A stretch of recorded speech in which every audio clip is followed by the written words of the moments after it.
Good morning बच्चों। आप जानते हैं आज मैम आपको क्या कराने वाली है? आज मैम आपको कराएंगी कलर क्लास 5th।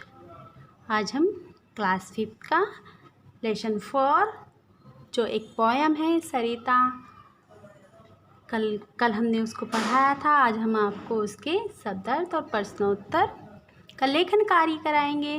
तो चलिए अब हम शुरू करते हैं लेसन नंबर 4 का रिटन वर्क। चलिए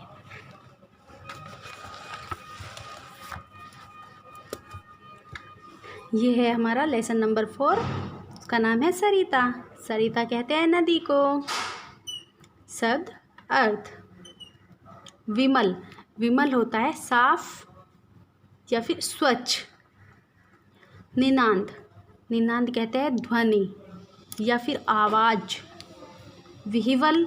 विह्वल होता है व्याकुल। वसुधा पृथ्वी। रजनी। रजनी कहते हैं रात को। वत्सल पुत्र पत स्नेह करने वाला। अंतःस्थल हृदय। अविरल निरंतर लगातार। अब हम इसके प्रश्नोत्तर देखते हैं। पहला प्रश्न है सरिता का जल कहाँ से आता है? उत्तर सरिता का जल हिमालय पर्वत से आता है। प्रश्न नंबर 2 सरिता का जल दिन रात दिन बहते हुए कौन सा कार्य करता है? उत्तर सरिता का जल रात दिन बहते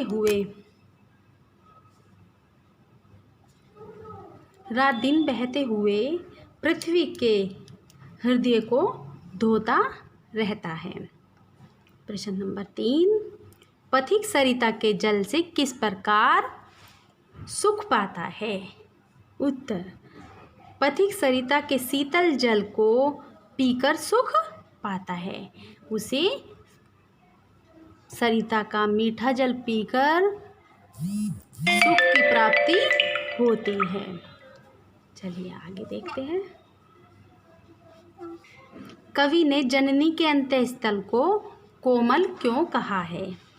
उत्तर कवि ने जननी के अंतःस्थल को कोमल इसलिए कहा है क्योंकि एक माँ का हृदय अपने बच्चों के लिए सदैव ममता और दया का भाव होता है। यानी एक माँ के हृदय में सदैव अपने बच्चों के लिए ममता और दया का भाव होता है।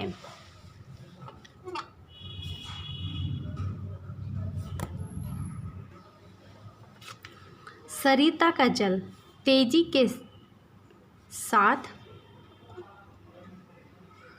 बहता रहता है, मानो वह जोर जोर से हिलोरे लेते हुए चल रहा हो। इसलिए सरिता के जल को तन का चंचल कहा गया है। यानी सरिता के जल को तन का चंचल क्यों कहा गया है?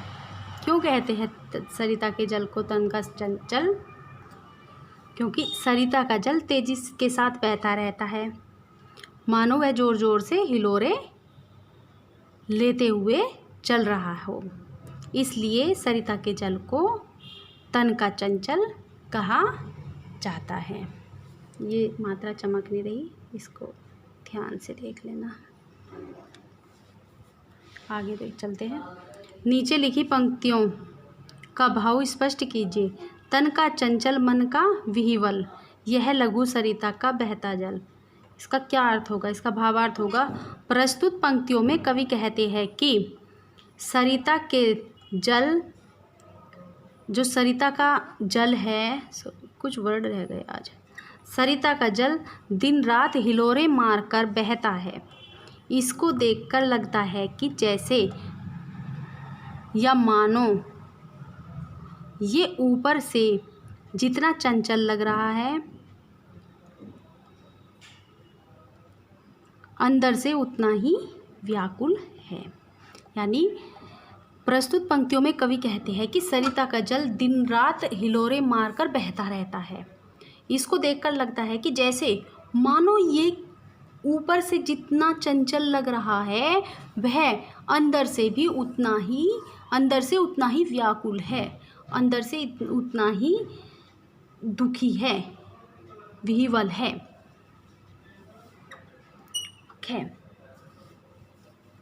दिन भर रात भर जीवन भर धोता वसुधा का अंतः स्थल।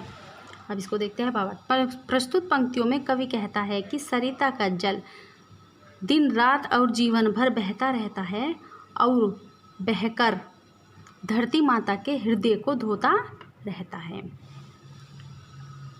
फिर है नित जलकर भी कितना शीतल। भावार्थ होगा इन पंक्तियों का। प्रस्तुत पंक्तियों में कवि कहते हैं कि ये सरिता का जल सूर्य के ताप में, तेज धूप में, सूर्य के तेज ताप में जलने के बाद भी कितना शीतल है। क्या कहा है कवि ने कि ये जो सरिता का जल है शीतल शीतल ठंडा मीठा, वो है सूर्य के तेज ताप में भी जलने के बाद भी इतना शीतल है।